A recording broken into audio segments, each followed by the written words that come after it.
ಅಖಿಲ ಕರ್ನಾಟಕ ಡಾಕ್ಟರ್ ರಾಜ್ಕುಮಾರ್ ಅಭಿಮಾನಿ ಸಂಘದ ಅಧ್ಯಕ್ಷರಾದ ಸಾರಾ ಗೋವಿಂದರವರಿಗೆ ಇದೇ ತಿಂಗಳು 24ನೇ ತಾರೀಕು ರವೀಂದ್ರ ಕಲಾಕ್ಷೇತ್ರ ಬೆಂಗಳೂರು ಅಲ್ಲಿ ಆಯೋಜಿಸಿರುವ ಕನ್ನಡ ಸೇನಾನಿ ಸಾರಾ ಗೋವಿಂದು ಅಭಿನಂದನಾ ಸಮಾರಂಭಕ್ಕೆ ಶುಭ ಕೋರಲು ಕರ್ನಾಟಕ ರತ್ನ ಡಾಕ್ಟರ್ ರಾಜ್ಕುಮಾರ್ ಅಭಿಮಾನಿ ಸಂಘದ ಅಧ್ಯಕ್ಷರಾದ ಮತ್ತಿಕೆರೆ ನಾಗರಾಜ್ ಹಾಗೂ ಸಹೋದರ ಹರೀಶ್ ಕುಮಾರ್ ಇವರ ನೇತೃತ್ವದಲ್ಲಿ ಗೌರವಿಸಲಾಯಿತು. ಈ ಸಂದರ್ಭದಲ್ಲಿ ಅಖಿಲ ಕರ್ನಾಟಕ ಮಹಮ್ಮದಿಯರ ಕನ್ನಡ ವೇದಿಕೆ ಅಧ್ಯಕ್ಷ ಸಮೀಉಲ್ಲಾ ಖಾನ್, ಡಾಕ್ಟರ್ ರಾಜ್ಕುಮಾರ್ ಅಭಿಮಾನಿ ಸಂಘದ ಹಿರಿಯ ನೇತಾರರಾದ ಲೋಕೇಶ್ ರಾಜು, ಪತ್ರಕರ್ತರಾದ ಎಡ್ವರ್ಡ್, ಮತ್ತಿಕೆರೆ ಸ್ಪಂದನ ಸಂಘಟನೆಯ ಮುಖಂಡರಾದ ಲಯನ್ ರಾಜು, ಮುನಿಕುಮಾರ್ ಅಲಿಯಾಸ್ ಗಣೇಶ್, ಮಲ್ಲಿಕಾರ್ಜುನ್ ಧರ್ಮಸಿಂಗ್, ರಂಗಭೂಮಿ ಕಲಾವಿದರಾದ ಮೈಕೋ ಶಿವಶಂಕರ್, ರಸಿಕರ ರಾಜ, ಡಾಕ್ಟರ್ ರಾಜ್ಕುಮಾರ್ ಅಭಿಮಾನಿ ಸಂಘದ ಅಧ್ಯಕ್ಷರಾದ ಕೆಬಿ ರಾಜು ಮತ್ತು ಬ್ಯಾಂಕ್ ಮಂಜು, ಕಬ್ಬನ್ಪೇಟೆ ಶಂಕರ್, ಸಿನಿಮಾ ಹಂಚಿಕೆದಾರರಾದ ಯತೀಶ್, ನಿರ್ಮಾಪಕ ಕುಮಾರ್, ಕನ್ನಡ ರಾಜು ಹಾಗೂ ಗೆಳೆಯರಾದ ಅರುಣ್ ಕುಮಾರ್, ರಾಮಕೃಷ್ಣ, ರಾಮ್ ಶಿಕಾರಿಪುರ, ಮಂಜಪ್ಪ ವಿದ್ಯಾರಣ್ಯಪುರ, ಪ್ರಸಾದಿ, ತಂಬಿರಾಜ್, ಬೀಡಾ ಜನಾರ್ದನ್, ಲಗ್ಗೇರಿ ರಮೇಶ್, ಮತ್ತಿಕೆರೆ ರವಿ, ಅಶೋಕ್ ಹೋಟೆಲ್ ಮಹೇಶ್, ಬೊಮ್ಮಸಂದ್ರ ರವಿ, ಸಾಹಿತ್ಯ ಪರಿಷತ್ನ ಲಕ್ಷ್ಮೀ ಶ್ರೀನಿವಾಸ್, ಪೂರ್ಣಿಮಾ ಯುನೈಟ್ ಬಾಬು, ಇನ್ನೂ ಹಲವಾರು ಅಭಿಮಾನಿಗಳು ಈ ಸುಸಂದರ್ಭದಲ್ಲಿ ಉಪಸ್ಥಿತರಿದ್ದರು. ಕಾರ್ಯಕ್ರಮದ ಕೊನೆಯಲ್ಲಿ ವಿವಿಧ ಸಂಘಟನೆಯ ಎಲ್ಲ ಮುಖಂಡರು ನಮ್ಮ ವಾಹಿನಿಯ ಮುಖಾಂತರ ಅಧ್ಯಕ್ಷರಾದ ಸಾರಾ ಗೋವಿಂದ್ ರವರಿಗೆ ಶುಭಾಶಯ ಕೋರಿದರು. ಈ ಹಿಂದೆ ಕನ್ನಡ ಸಂಘಟನೆಗಳ ನಮ್ಮ 515 ಭೂಸೇನಾ ಕಾರ್ಯಾಗಾರದಲ್ಲಿ ನಾವು ಕನ್ನಡ ಸಂಘಟನೆ ಕರೆದಾಗ ಸಾರಾ ಗೋವಿಂದ್ ಅವ್ರ ಗ್ಯಾಂಗ್ ಬರ್ತಾ ಇದೆ ಅಂದರೆ ಎಲ್ಲ ಆಪ್ ಆಗ್ಬಿಡೋರು ಅಂತ ಒಂದು ಸಿಂಹಗರ್ಜನೆಯ ಸಾರಾ ಗೋವಿಂದ್ ಅವರ ಅಭಿನಂದನಾ ಸಮಾರಂಭ ಮುಂದಿನ ಶುಕ್ರವಾರ 24ನೇ ತಾರೀಕು ಇರೋದ್ರಿಂದ ಪೂರ್ವಭಾವಿಯಾಗಿ ಆ ಕಾರ್ಯಕ್ರಮಕ್ಕೆ ಬರೋಕ್ಕೆ ಒಂದು ಸಂಘಟನಾತ್ಮಕ ಒಂದು ಪೂರ್ವಭಾವಿ ಸಭೆ ಥರ ಮಾಡಿ ನಾಗರಾಜ್ ಅವರು ಗೊಂಜಣ್ಣ ಅವರು ಇದು ಮಾಡಬೇಕು ಅಂತೇಳಿ ನಮಗೆಲ್ಲರಿಗೂ ಕರೆದಿದ್ದಾರೆ. ಹಿರಿಯ ಮುಖಂಡರುಗಳು ಲೋಕೇಶ್ ಅವರು ಬಂದಿದ್ದಾರೆ, ನಮ್ಮ ರಾಜು ನಮ್ಮ ಸ್ಪಂದನ ರಾಜು ಅವರು, ಎಡ್ವರ್ಡ್ ಅವರು, ಇಡೀ ಮಯೂರ ಡಾಕ್ಟರ್ ರಾಜ್ಕುಮಾರ್ ಅಭಿಮಾನಿ ಸಂಘ ಮತ್ತು ಶಿವರಾಜ್ ಕುಮಾರ್ ಅಭಿಮಾನಿ ಸಂಘ ಮತ್ತಿಕೆರೆ ನಮ್ಮ ಇವ್ರ ನೇತೃತ್ವದಲ್ಲಿ ಇವತ್ತು ಅವರಿಗೆ ಪ್ರೀತಿಯಿಂದ ಒಂದು ಅಭಿನಂದನೆ, ಪೂರ್ವಭಾವಿ ಅಭಿನಂದನೆ ಸಮಾರಂಭ, ಅಧಿಕೃತ ಅಭಿನಂದನಾ ಸಮಾರಂಭ ಶುಕ್ರವಾರ ಇದೆ. ಮತ್ತೆ ನಾನು ಸಾರಾ ಗೋವಿಂದ್ ಅವರಲ್ಲಿ ವಿಶೇಷವಾಗಿ ಕೋರ್ಕೊಳ್ತಾ ಇದ್ದೇನೆ. ಯಾಕಂದರೆ ನಾನು ಅವರ ಕೆಲವು ಸಾಹಿತ್ಯ ಪರಿಷತ್ತು ಚುನಾವಣೆದೆಲ್ಲ ಬಿಟ್ಟರೆ ನಮಗೆ ನಿಜವಾದ ಕನ್ನಡದ 515 ಭೂಸೇನಾ ಕಾರ್ಯಾಗಾರದಲ್ಲಿ ನಾನು ಇವತ್ತೂ ಸರ್ವಿಸಲ್ಲಿದ್ದೀನಿ. ಇವತ್ತು ಕನ್ನಡದ ನಾನು ಯಾರೋ ಕುಡಿಗಳು ಅಂತೇಳಿ ನಾನು ತೊಂದರೆ ಕೊಡುವಂಥ ಕನ್ನಡ ಸಂಘಟನೆಯವರ ಕುಡಿಗಳು ಬಂದು ನನಗೆ ಡಾಕ್ಯುಮೆಂಟ್ ಮಾಡೋಕ್ಕೆ ಬರುವಂಥ ಸರ್ವಿಸಲ್ಲೂ ಸಹ ನಾನು ಜೊತೆಯಾಗಿ ಇವತ್ತು ಕನ್ನಡ ಸಂಘದ ಕಾರ್ಯಾಧ್ಯಕ್ಷ ಆಗಿದ್ದೀನಿ, ಅಲ್ಲಿ ಯೂನಿಯನ್ ಅಧ್ಯಕ್ಷ ಆಗಿದ್ದೀನಿ. ಈಗ ಅವರ ಆಶೀರ್ವಾದದಿಂದ ಈಗ ಚಾರ್ಜ್ಮನ್ ಆಗಿ ಬಡ್ತಿ ಪಡೆದು ನನ್ನ ಪ್ರಮೋಷನ್ ಕೂಡ ಆಯಿತು. ಇದಕ್ಕೆ ಕಾರಣಕ್ಕಂತೂ 1986ರಲ್ಲಿ 9672 ಸಂಘ ಕಟ್ಟಿದ್ರಲ್ಲ, ಆ 9672 ಸಂಘ ಕಟ್ಟಿದವರು ಸಾರಾ ಗೋವಿಂದ್ ಅವರು. ಅವತ್ತಿನ ಡಾಕ್ಟರ್ ರಾಜ್ಕುಮಾರ್ ಅವರು ಇಲ್ಲೇ ಬಂದು ಅವರು ಮಿಸಸ್ ಅವರು ತೀರೋದಾಗ ಇಲ್ಲೇ ಬಂದು ಅಪ್ಪಾಜಿಗೆ ನಾನು ಫೋನ್ ಮಾಡಿದಾಗ ಬಂದು ಅಮ್ಮನೂ ಅಪ್ಪ ಬಂದರು, ಇಲ್ಲೇ ಕೂತ್ಕೊಂಡ್ರು. ಅವಾಗ ನಾವು ಉತ್ತರಳ್ಳಿ ಕ್ಷೇತ್ರದಲ್ಲಿ ಹೋರಾಟ ಮಾಡ್ತಾ ಇದ್ದೋ, ನಾನು ಶ್ರೀನಿವಾಸ್ ಅವರು. ಆ ಹೋರಾಟ ಮಾಡೋ ಟೈಮಲ್ಲಿ ಅಪ್ಪಾಜಿ ಬಂದು ಏನು ರಾಜು ಅಂದರು, ಅಪ್ಪಾಜಿ ಬನ್ನಿ ಹಿಂಗಾಗೈತೆ ಅನ್ನೋದು ಬಂದರು. ಅವತ್ತು 9672 ಸಂಘ ಕಟ್ಟಿದ್ದು ಡಾಕ್ಟರ್ ರಾಜ್ಕುಮಾರ್ ಸಂಘ.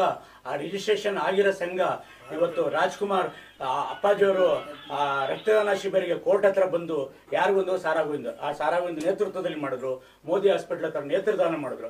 ಅವತ್ತಿನ ಮೋದಿ ಹಾಸ್ಪಿಟ್ಲ್ ನೇತ್ರದಾನ ಮಾಡೋ ಟೈಮ್ನಲ್ಲಿ ಒಂದು ಗಂಧದ ಹಾರ ತಗೊಂಡು ಅಣ್ಣವ್ರಿಗೆ ಹಿಂಗೆ ಹಾಕಿ ಹಿಂಗೆ ಪಕ್ಕದಲ್ಲಿ ಹಿಂಗೆ ಫೋಟೋ ನಿಲ್ಲಿಸ್ಕೊಂಡು ಇವತ್ತಿನ ದಿವಸ ಆ ಫೋಟೋನ ಪ್ರಚಾರ ಮಾಡಿಕೊಂಡು ನಾನು ಸಂಘ ಕಟ್ಟಿದೆ ಅಂತ ಒಂದು ಹೆಮ್ಮೆಯಿಂದ ಓಡಾಡ್ತಾ ಇದ್ದಾರೆ ಜನ.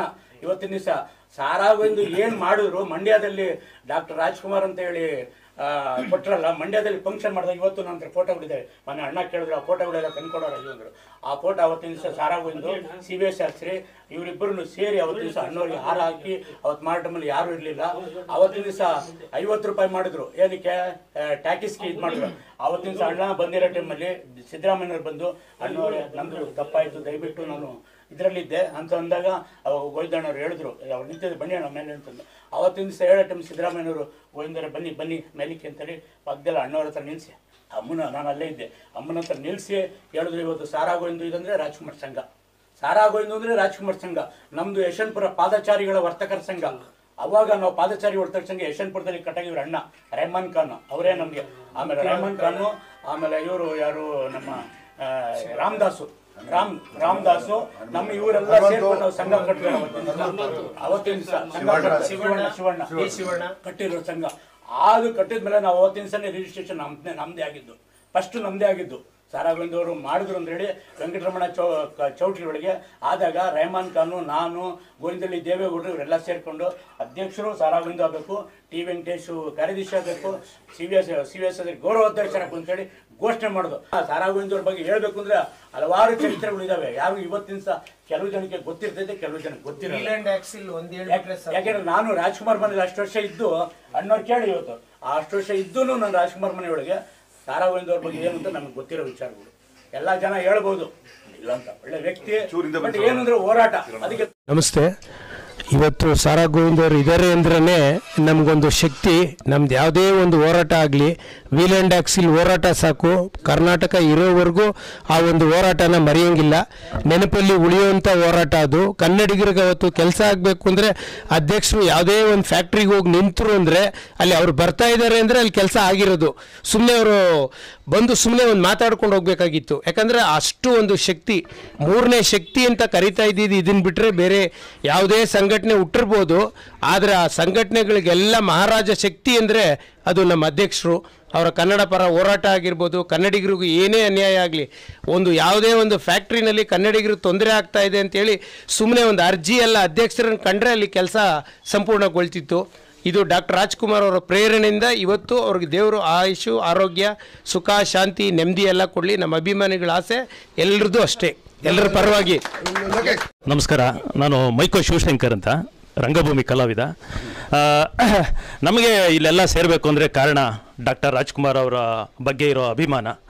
ನಮಗೆ ಆ ಕಾಲದಲ್ಲಿ ನಾನು ಸಣ್ಣ ವಯಸ್ಸಿನಲ್ಲಿ ಒಂದು ಹೋರಾಟದ ಕಿಚ್ಚನ್ನು ನಾನು ಕಂಡುಕೊಂಡಿತ್ತು ಗೋವಿಂದಣ್ಣವರ ಒಂದು ಇದರಲ್ಲಿ.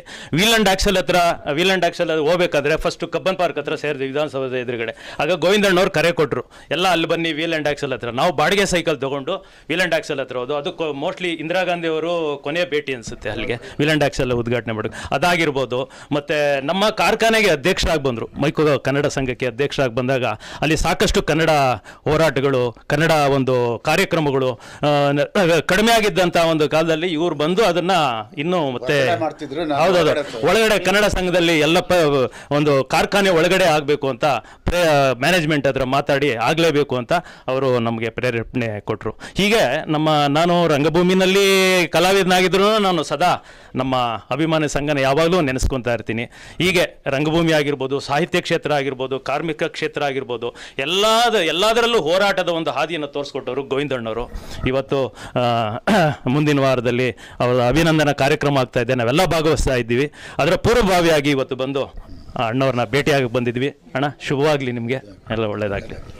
ಬಂಧುಗಳೇ, ಈ ದಿವಸ ಎಲ್ಲ ನಮ್ಮ ಕನ್ನಡ ಪ್ರೇಮಿಗಳು, ಡಾಕ್ಟರ್ ರಾಜ್ಕುಮಾರ್ ಅಭಿಮಾನಿಗಳ ಸಮ್ಮುಖದಲ್ಲಿ ಇವತ್ತು ನಮ್ಮೆಲ್ಲರ ನಾಯಕರು, ಧೀಮಂತ ವ್ಯಕ್ತಿತ್ವ, ಜೊತೆಗೆ ಅವರು ನಡೆದಂತೆ ನುಡ್ಕೊಂಬಂದಂಥವ್ರು ಅಂಥವ್ರ ಕಾರ್ಯಕ್ರಮ 24ನೇ ತಾರೀಕು ರವೀಂದ್ರ ಕಲಾಕ್ಷೇತ್ರದಲ್ಲಿದೆ. ನಾವೆಲ್ಲರೂ ಅವ್ರ ಮೇಲೆ ಇಟ್ಟಿರೋಂಥ ಅಭಿಮಾನನ ಆ ದಿವಸ ತೋರಿಸ್ಬೇಕಂತೇಳಿ ಈ ಸಂದರ್ಭದಲ್ಲಿ ತಮ್ಮಲ್ಲಿ ಕಳಕಳಿಯ ಮನವಿ ಮಾಡ್ಕೊಳ್ತೀವಿ. ಇಲ್ಲಿ ಬಂದಿದ್ದೀವಿ, ಹೋಗಿದ್ದೀವಿ ಅನ್ನೋದು ಬೇಡ. ರಾಜ್ಕುಮಾರ್ ಹೆಸರು ಹೇಳಿದ್ರೆ ನಾವು ಹೆಂಗೆ ಲಕ್ಷಾಂತರ ಜನ ಸೇರ್ತಾ ಇದ್ವಿ, ಅದೇ ರೀತಿಯಲ್ಲಿ ಅಣ್ಣವರು ಮತ್ತು ನಮ್ಮ ಸಾರಾ ಗೋವಿಂದ ಅಣ್ಣವರ ಒಂದು ಹೆಸರನ್ನ ಶಿರಸ್ಥಾಯಿಯಾಗಿ ಉಳಿಸ್ಕೋಬೇಕು ಅಂತ ಹೇಳಿದ್ರೆ ಆ ಒಂದು ಕಾರ್ಯಕ್ರಮ ಯಶಸ್ವಿ ಆಗಬೇಕು. ಆ ಒಂದು ಕಾರ್ಯಕ್ರಮಕ್ಕೆ ನಾವೆಲ್ಲರೂ ತನು ಮನ, ಅವತ್ತೇ ಸಭೆಯಲ್ಲಿ ಹೇಳಿದ್ದಾರೆ, ತನು ಮನನ ಅರ್ಪಣೆ ಮಾಡಿ ಬೆಳಿಗ್ಗೆ 8 ಗಂಟೆಗೆ ನಾವು ಲಾಲ್ಬಾಗು ವೆಸ್ಟ್ ಗೇಟಲ್ಲಿ ಮುಖ್ಯ ದ್ವಾರದಿಂದ ನಾವು ಶುರುವಾದರೆ ರಾತ್ರಿ 9 ಗಂಟೆವರೆಗೂ ಅವ್ರ ಜೊತೆ ಇಡೀ ದಿವಸ ಅವ್ರ ಜೊತೆಲಿ ನಾವು ಕಳಿಬೇಕು ಅಂತ ಹೇಳಿ ನಾವು ಅಂದ್ಕೊಂಡಿದ್ದೀವಿ. ಅದಕ್ಕೆ ಕರ್ನಾಟಕ ಸಿಂಹ ಡಾಕ್ಟರ್ ರಾಜ್ಕುಮಾರ್ ಕನ್ನಡ ಅಭಿಮಾನಿಗಳ ಸಂಘ ಶ್ರೀರಾಮ್ಪುರ ಏನಿದೆ ನಾವು ಸಂಪೂರ್ಣವಾಗಿ ಸಹಕಾರ ಕೊಡ್ತಾ ಇದ್ದೀವಿ. ನೀವೆಲ್ಲರೂ ಸಹಕಾರ ಕೊಡಬೇಕಂತೇಳಿ ಈ ಮೂಲಕ ತಮ್ಮಲ್ಲಿ ಕಳಕಳಿಯ ಮನವಿ ಮಾಡಿಕೊಡ್ತೀನಿ. ನಮಸ್ಕಾರ. ಇದೇ ತಿಂಗಳು 24ನೇ ತಾರೀಕು ನಾನು ಬಯಸಿದ್ದಲ್ಲ, ಯಾರು ಹೇಳಿ ಈ ಒಂದು ಕಾರ್ಯಕ್ರಮ ಆಗಲೇಬೇಕು ಸಾರಾ ಗೋವಿಂದವ್ರದ್ದು ಅಂತ ಹೇಳಿ ಒತ್ತಾಯ ಮಾಡಿದಂಥ ಸಂದರ್ಭದಲ್ಲಿ ಅದಕ್ಕೆ ನಾನು ಒಪ್ಕೊಂಡೆ. ನಾನು ಯಾವತ್ತೂ ಯಾವುದನ್ನು ಬಯಸಿದವನಲ್ಲ, ಕೇಳೋದು ಇಲ್ಲ.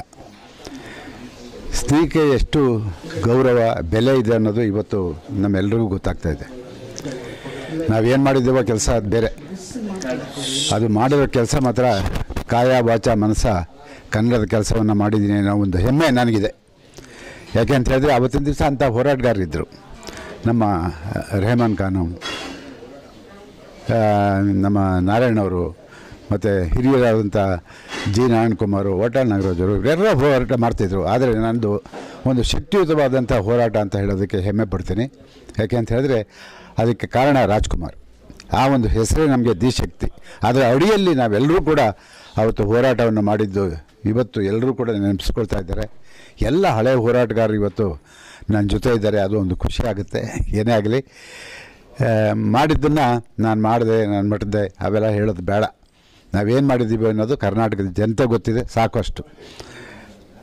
9700 ಸಂಘಗಳನ್ನ ಕಟ್ಟಿ ಇಡೀ ಕರ್ನಾಟಕದಲ್ಲಿ ಒಂದು ಶಕ್ತಿಯಾಗಿ ಬೆಳೆದಂಥದ್ದು ಡಾಕ್ಟರ್ ರಾಜ್ಕುಮಾರ್ ಅಭಿಮಾನಿ ಸಂಘ. ಮಧ್ಯದಲ್ಲಿ ಏನೇನೋ ಆಯಿತು, ಕೆಲವು ಸಂದರ್ಭಗಳು, ಒಂದು ಚುನಾವಣೆ ಮತ್ತೊಂದೇನೋ ಆಯಿತು. ಆದರೆ ಏನೇ ಆಗಲಿ, ಇವತ್ತು ಸರ್ಕಾರ ಯಾರಿಗಾದರೂ ಹೆದರುತ್ತಿದ್ದರು ಅಂದರೆ ಒಂದು ರಾಜ್ಕುಮಾರ್ ಅಭಿಮಾನಿಗಳ ಸಂಘ ಮತ್ತು ಇನ್ನೊಂದು ರೈತ ಸಂಘ. ಈ ಎರಡು ಸಂಘಟನೆಗಳಿಗೆ ಸರ್ಕಾರ ಹೆದರ್ತಾ ಇತ್ತು. ಆಗಿನ ಕಾಲದಲ್ಲಿ ವೈಕುಂಠರಾಜ್ ಅವರು ಪತ್ರಿಕೆಯಲ್ಲಿ ಬರೆದರು, ವಾರಪತ್ರಿಕೆಯಲ್ಲಿ ಬರೆದರು, ರಾಜ್ಕುಮಾರ್ ಅಭಿಮಾನಿಗಳ ಸಂಘ ಈ ರಾಜ್ಯದಲ್ಲಿ ಒಂದು 3ನೇ ಶಕ್ತಿಯಾಗಿ ಬೆಳೀತಾ ಇದೆ ಅಂತ ಹೇಳಿ. ನಾವು ಯಾವತ್ತೂ ಕೂಡ ಕನ್ನಡದ ಹೆಸರಲ್ಲಿ ಎಲ್ಲೂ ಕೈಯೊಡ್ಡಿಲ್ಲ. ಅದೊಂದು ನನಗೆ ಬಹಳವಾದಂಥ ಹೆಮ್ಮೆ. ಯಾಕೆಂತ ಹೇಳಿದ್ರೆ ನಾನು ಕರೆಯುವಂಥ ಸಂದರ್ಭದಲ್ಲಿ, ಹೋರಾಟ ಮಾಡುವಂಥ ಸಂದರ್ಭದಲ್ಲಿ ಲಕ್ಷಾಂತರ ಜನ, ಸಾವಿರಾರು ಜನ ಸೇರ್ತಾಯಿದ್ರು. ಯಾರೂ ಕೂಡ ಒಂದು ಕಾಫಿ ಕೇಳಲಿಲ್ಲ, ಒಂದು ಊಟ ಕೇಳಲಿಲ್ಲ, ಒಂದು ತಿಂಡಿ ಕೇಳಲಿಲ್ಲ, ಬಂದು ಹೋಗೋದನ್ನು ಕೇಳಲಿಲ್ಲ.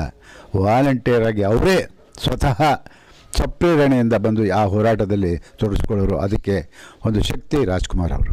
ಹಾಗಾಗಿ ಇವತ್ತು ಎಲ್ಲ ಕನ್ನಡ ಪರ ಸಂಘಟನೆಗಳು ಯಾರ್ಯಾರು ಏನೇನು ಮಾಡ್ತಾಯಿದ್ದಾರೋ ಅದು ನಮ್ಗೆ ಬೇಡ. ಈಗ ಸಮೀವುಲ್ಲಾ ಅವರು ಹೇಳಿದ್ರು, 3-4 ಸಭೆಗಳಾಯಿತು ಸಮೀವುಲ್ಲಾ ಅವರೇ. ಅದರಲ್ಲಿ ಪ್ರಸ್ತಾಪ ಆಗಿದೆ ಇದು, ಮತ್ತೆ ರಾಜ್ಕುಮಾರ್ ಅಭಿಮಾನಿ ಸಂಘವನ್ನು ಪುನಶ್ಚೇತನಗೊಳಿಸಿ ಅಂತ ಹೇಳಿಬಿಟ್ಟು. ಪುನಶ್ಚೇತನ ಅಲ್ಲ, ಅದು ಶಕ್ತಿಯುತವಾಗಿದೆ, ಅದಕ್ಕೆ ಒಂದು ಚಾಲನೆಯನ್ನು ಕೊಡಿ ಅಂತ ಹೇಳಿಬಿಟ್ಟು ಅವತ್ತಿನ ದಿವಸ ಎಲ್ಲರೂ ಮಾತಾಡಿದ್ದಾರೆ. ನಾನು ಕೂಡ ಆ ಪ್ರಯತ್ನದಲ್ಲೇ ಇದ್ದೀನಿ. 24 ಆದಮೇಲೆ ಒಂದು ವೆಂಕಟೇಶ್ ಅವರು ಹೇಳಿದ್ದಾರೆ, ಒಂದು ಸಭೆಯನ್ನು ನಾವು ಕರೆಯೋಣ, ಒಂದು ದೊಡ್ಡ ಜಾಗದಲ್ಲಿ ಸಭೆ ಮಾಡಿ ಅದಕ್ಕೆ ಯಾರ್ಯಾರು ಏನೇನಾಗಬೇಕು ಅನ್ನೋದನ್ನು ನಾವೆಲ್ಲ ನಿರ್ಣಯ ಮಾಡೋಣ ಅಂತ ಹೇಳಿದ್ದಾರೆ. ಅಂಥವ್ರು ಇವತ್ತು ಕೂಡ ಇದ್ದಾರೆ. ಕೇವಲ ಆಟೋಟೋಪದ ಹೋರಾಟಗಾರರು ಯಾರೂ ಇಲ್ಲ ನಮ್ಮ ರಾಜ್ಕುಮಾರ್ ಅಭಿಮಾನಿ ಸಂಘದಲ್ಲಿ. ಎಲ್ಲರೂ ಕೂಡ ನಿಷ್ಠೆಯಿಂದ ಮಾಡಿದಂಥವ್ರು, ಅದು ನನಗೆ ಹೆಮ್ಮೆ. ಹಾಗಾಗಿ ಇವತ್ತೆಲ್ಲರೂ ಕೂಡ ನೀವು ಬಂದಿದ್ದೀರಾ, ಖುಷಿಯಾಯಿತು. ಆದರೆ ಇವತ್ತು ಇಲ್ಲಿ ಬಂದು ಹೋಗಿದ್ದೀವಿ ಯಾಕೆ ಅನ್ಬೇಡಿ. ದಯಮಾಡಿ 24ಕ್ಕೆ ಆ ಜವಾಬ್ದಾರಿ ನೀವೆಲ್ಲರೂ ಹೊತ್ಕೋಬೇಕು. ಅದು ಜನ ಜಾಸ್ತಿ ಇರ್ತಾರೆ. ನನಗೆ ಭಾಳ ಜನ ಹೇಳಿದರು, ಸಮೀವುಲ್ಲಾ ಅವರೇ, ಪ್ಯಾಲೇಸಲ್ಲಿ ಮಾಡೋಣ ಅಂಥೇಳಿ. ನನಗೆ ಯಾಕೋ ಅದು ಒಂದು ಸಾಂಸ್ಕೃತಿಕ ನೆಲೆಗಟ್ಟು, ಯಾವುದು ಹೇಳಿ, ಕಲಾಕ್ಷೇತ್ರ. ಅಲ್ಲಿ ಮಾಡಿದ್ರೆ ಒಂದು ಗೌರವ ಇರುತ್ತೆ. ಒಂದು ರೀತಿ ಇಲ್ಲಿ ಬಿಡಿ, ಜಾತ್ರೆ ಇದ್ದಂಗೆ ಇರುತ್ತೆ. ಬೆಳಗಿಂದ 9ರಿಂದ ರಾತ್ರಿ 10 ಗಂಟೆವರೆಗೂ ಒಂದು ಜಾತ್ರೆನೇ ಆಗ್ಬಿಡ್ಲಿ ಬಿಡಿ. ಬರಲಿ, ಹೋಗೋರು ಹೋಗ್ತಾ ಇರಲಿ, ನೋಡೋರು ನೋಡ್ತಾ ಇರಲಿ. 9ರಿಂದ ಕಾರ್ಯಕ್ರಮ ಇದೆ, 8:15 ಗಂಟೆಗೆ ಮೆರವಣಿಗೆ ಇದೆ. ನಾನಾಗಲೇ ಮೊದಲೇ ಹೇಳಿಬಿಟ್ಟಿದ್ದೀನಿ, ನಾನು ಯಾವುದನ್ನು ಕೂಡ ಬಯಸಿ ಮಾಡಿಸ್ಕೊಳ್ತಾ ಇಲ್ಲ. ಅದೇನೋ ಒಂದು ಸಂದರ್ಭ, ರಾಮಲಿಂಗಾರೆಡ್ಡಿಯವ್ರಿಗೆ ಅದೇನಾಯ್ತೋ ಗೊತ್ತಿಲ್ಲ, ಇಲ್ಲ ಸಾರಾ ಗೋವಿಂದ್ ಅವರ ಸಾಧನೆ ಮುಚ್ಚೋಗ್ಬಾರ್ದು, ಏನಾದರೂ ಮಾಡಿ ಇದೊಂದು ಬುಕ್ ಬರೀರಿ ಅಂತ ಅನೌನ್ಸ್ ಮಾಡಿಬಿಟ್ರು. ಅಲ್ಲಿ ಜೋಶಿ ಅವ್ರಿಗೆ ಹೇಳಿದ್ರು. ಆಗ CK ರಾಮೇಗೌಡರು, ನಾವು 40 ವರ್ಷದಿಂದ ಅವ್ರ ಜೊತೆ ಇದ್ವಿ, ಬೇರೆಯವ್ರು ಯಾಕೆ ಬರೀಬೇಕು, ನಾವೇ ಅದನ್ನು ಕೈಗೆತ್ಕೊಳ್ತೀವಿ ಅಂತ ಹೇಳಿಬಿಟ್ಟು ಇವತ್ತು ಭಾಳ ದೊಡ್ಡ ಮಟ್ಟದಲ್ಲಿ ಮಾಡ್ತಾಯಿದ್ದಾರೆ. ಎಲ್ಲರೂ ಕೈ ಜೋಡಿಸಿದ್ದಾರೆ. ತಾವೆಲ್ಲರೂ ಭಾಗವಹಿಸಬೇಕು ಅನ್ನೋದೇ ನಮ್ಮದು. ಅಲ್ಲಿ ಭಾಗವಹಿಸಿ ಯಶಸ್ವಿಗೊಳಿಸಿದ್ರೆ ಒಂದು ಕನ್ನಡದ ಶಕ್ತಿ ಮತ್ತೆ ಇನ್ನೊಂದು ಹುಟ್ಟುತ್ತೆ ಅಂತ ಹೇಳ್ಬಿಟ್ಟು ನಾನು ಅಂದ್ಕೊಂಡಿದ್ದೀನಿ. ನಮ್ಮ ಸಮೀವುಲ್ಲಾ ಅವರು ಹೇಳಿದ್ರು, ಏನು ಹೇಳಿದ್ರು, ಸಾರಾ ಗೋವಿಂದು ರಾಜ್ಕುಮಾರ್ ಸಂಘಟನೆ ಇನ್ನೊಂದು ಬರ್ತಾಯಿದೆ ಅಂತ ಹೇಳಿದ್ರೆ ಆಗಿನ ಕಾಲದಲ್ಲಿ ಎಲ್ಲರೂ ಹೆದರ್ತಾಯಿದ್ರು. ಈಗ ಭಾಳ ಜನ ಬಂದಿದ್ದಾರೆ ಫ್ಯಾಕ್ಟ್ರಿಯಿಂದ, ಯಾವುದು ಮೈಕೋಯಿಂದ ಬಂದಿದ್ದಾರೆ. ಮೈಕೋ ಎಲ್ರಿಗೂ ಗೊತ್ತಿದೆ, ಅವ್ರಿಗೆ ಏನೇನು ಮಾಡಿದ್ದೀನಿ, ಅಲ್ಲಿ ಏನೇನು ಮಾಡಿದ್ದೀನಿ. ಇದೇ ರಾಮಲಿಂಗಾರೆಡ್ಡಿಯವರು ಒಂದು ಬೃಹತ್ ಒಂದು ಕೊಠಡಿಯನ್ನು ನಮ್ಮ ಮೈಕೋ ಕನ್ನಡ ಸಂಘಕ್ಕೆ ಅವರು ಕಾರ್ಪೊರೇಷನಿಂದ ಮಾಡಿಸ್ಕೊಟ್ರು. ಅದು ಇವತ್ತು ಕೂಡ ನನಗೆ ನೆನಪಿದೆ. ಆಮೇಲೆ ಯಾರ್ಯಾರು ಬರ್ತಾರೆ ಹೋಗ್ತಾ ಇರ್ತಾರೆ. ಯಾವತ್ತೂ ಮಳೆ ಹುಡ್ಕೊಂಡು ಕೂತ್ಕೋಬಾರ್ದು, ಬೇರೆಯವ್ರಿಗೆ ಅವಕಾಶ ಮಾಡಿಕೊಡ್ಬೇಕು. ಅದು ನನ್ನ ಉದ್ದೇಶ ಯಾವತ್ತೂ. ಮಳೆ ಹೊಡ್ಕೊಂಡು ಕೂತ್ಕೊಳ್ಳೋದ್ರಲ್ಲಿ ಅರ್ಥ ಇಲ್ಲ. ಹಾಗಾಗಿ ಯಾರು ಬರ್ತಾರೋ ಕನ್ನಡದ ಕೆಲಸವನ್ನು ಮಾಡಲಿ, ಅದು ನನಗೆ ಹೆಮ್ಮೆ. ಈಗ ಬೇರೆ ವಿಚಾರಗಳನ್ನ ಮಾತಾಡೋದು ಬೇಡ. ಇವತ್ತು ನಾವೆಲ್ಲರೂ ಅವರ ಆಶೀರ್ವಾದ, ರಾಜ್ಕುಮಾರ್ ಅವರ ಆಶೀರ್ವಾದದಿಂದ ಇವತ್ತು ನಾವೆಲ್ಲರೂ ಇಷ್ಟು ಮಟ್ಟಿಗೆ ಇದ್ದೀವಿ ಅನ್ನೋದಕ್ಕೆ ಅವರ ಆಶೀರ್ವಾದ ನಮ್ಮ ನಿಷ್ಠೆ. ಯಾಕಂದರೆ ಆಶೀರ್ವಾದದ ಜೊತೆಗೆ ನಾವು ನಿಷ್ಠೆಯಿಂದ ಕೆಲಸ ಮಾಡಿದ್ವಿ, ಅದಕ್ಕೆ ನೀವೆಲ್ಲ ಬಂದಿರೋದು. ಹಾಗಾಗಿ ಡಾಕ್ಟರ್ ರಾಜ್ಕುಮಾರ್ ಅವರಿಗೆ, ಪುನೀತ್ ರಾಜ್ಕುಮಾರ್ ಅವರಿಗೆ, ಶಿವರಾಜ್ ಕುಮಾರ್ ಅವರಿಗೆ, ಡಾಕ್ಟರ್ ರಾಜ್ಕುಮಾರ್ ಅವರಿಗೆ.